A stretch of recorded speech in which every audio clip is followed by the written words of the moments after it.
Maybe I didn't love you quite as often as I could have. Maybe I didn't treat you.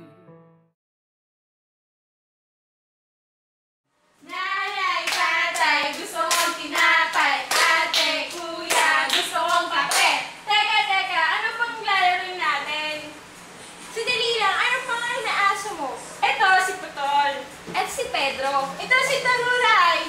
Ang pangit naman ng pangalan ng aso mo. Mas maganda yung sa akin. Hindi na, mas maganda yung sa akin. Ang pangit na, mas maganda yung sa akin. Hindi, bakit yung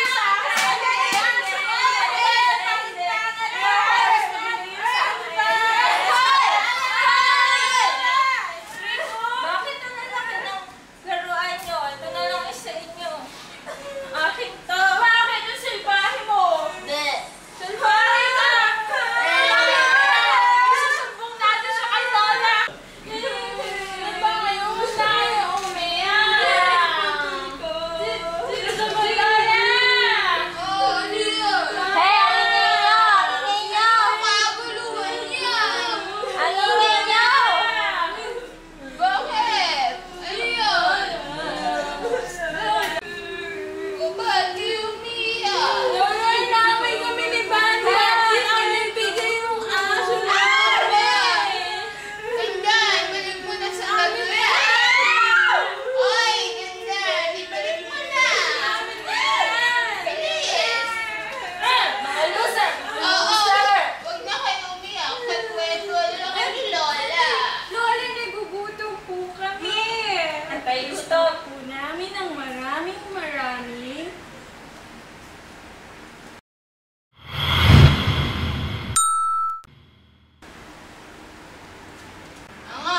apo, masama yung iniisip nyo. Mamaya na kayo kumain. Magkwekwentuhan muna tayo. May ikikwento ako sa inyo. O, dyan, ako muna dyan. Mag-uumpisa na tayo ng mga masusustansyang kwento. Sisimulan ko ang aking kwento tungkol sa mga masusustansyang pagkain. Hindi niyo ba alam na ang lolo niyo noon ay lampa?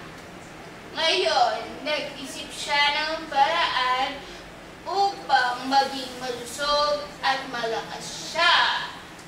Nagsimula ito noon. Nasa ulap ba ang iyong mga mata? Mukhang malayo ang iyong Wow! Buko ang taas! Ang sarap akyatin!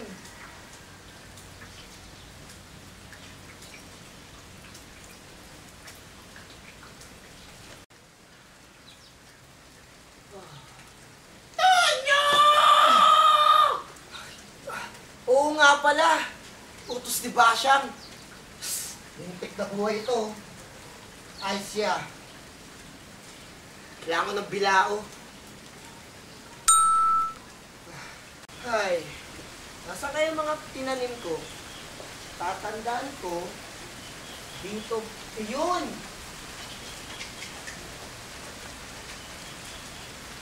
Okay na kaya to? Joke lang. Ako si Mr. Suave.